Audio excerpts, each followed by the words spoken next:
पुष्कर सिंह धामी जो कि वर्तमान मुख्यमंत्री हैं, आज उनका गृह जनपद का पहला दौरा है। मुख्यमंत्री बनने के बाद जब व्यक्ति पहली बार अपने घर पे जाता है एक बड़ी उपलब्धि के बाद, तो कहीं ना कहीं एक बहुत बड़ा पल होता है उस गृह जनपद के लिए, उन क्षेत्र के लोगों के लिए जहां से कभी वो विधायक के तौर पर जाने जाते थे और आज वो वहीं से पूरे प्रदेश का मुख्यमंत्री पद का नेतृत्व कर रहे हैं। हमारे साथ में मौजूद है राजपाल सिंह जी। राजपाल सिंह जी के बारे में आपको बता दूं कि पुष्कर सिंह धामी के ये काफ़ी करीबी माने जाते हैं और चुनाव में भी इनकी बड़ी महत्वपूर्ण भूमिका रहती है। राजपाल जी, आज आपके परम प्रिय मित्र कहें या आपके विधायक जी कहें या मुख्यमंत्री जी कहें, आज उनका प्रथम आगमन है जनपद के, कैसे देखते हैं आप?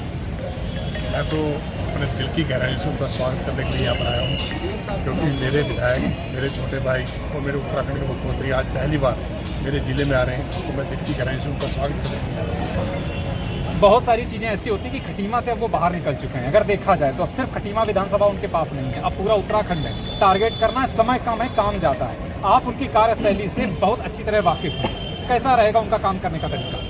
मैं उनको 20 सालों से जानता हूँ, जो काम करने के तरीका, जो व्यवहार, मैं कहता हूँ कि जो भारतीय जनता पार्टी के कार्यकर्ता ही नहीं, विपक्षी भी इस बात को मानते हैं कि जो पुष्कर सिंह धामी का कार्य करने का तरीका है वो किसी नेता में आज तक उन्होंने नहीं देखा। इसलिए मैं पूरे भरोसे के संग कह सकता हूँ कि पुष्कर सिंह धामी जी जो टास्क लेकर उत्तराखंड में आए हैं वो उसको पूरी तरह से पूर्ण करेंगे और 60+ सीटों पर भारतीय जनता पार्टी की पूरा सरकार बनेगी। आदरणीय पुष्कर सिंह धामी अगले 5 वर्ष के लिए पुनः उत्तराखंड के मुख्यमंत्री बनेंगे। बिल्कुल ठीक है, चूंकि युवा चेहरा है इसलिए युवा जो उनके मित्र और उनके कहीं ना कहीं समूह में रहने वाले लोग हैं। आदेश ठाकुर हमारे साथ मौजूद हैं सितारगंज से। ठाकुर साहब, युवा चेहरा है, युवाओं को तो रोजगार की बड़ी दरकार थी, सुना है कि पुष्कर सिंह धामी शायद उनके लिए कुछ कर पाएंगे।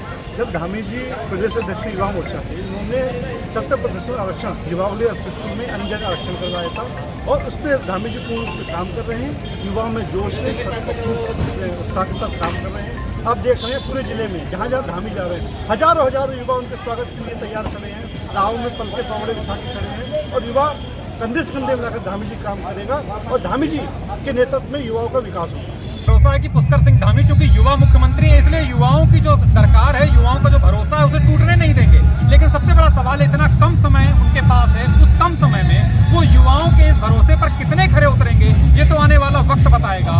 अपने सहयोगी दीप के साथ संदीप कुमार, न्यूज़ 24 रुद्रपुर।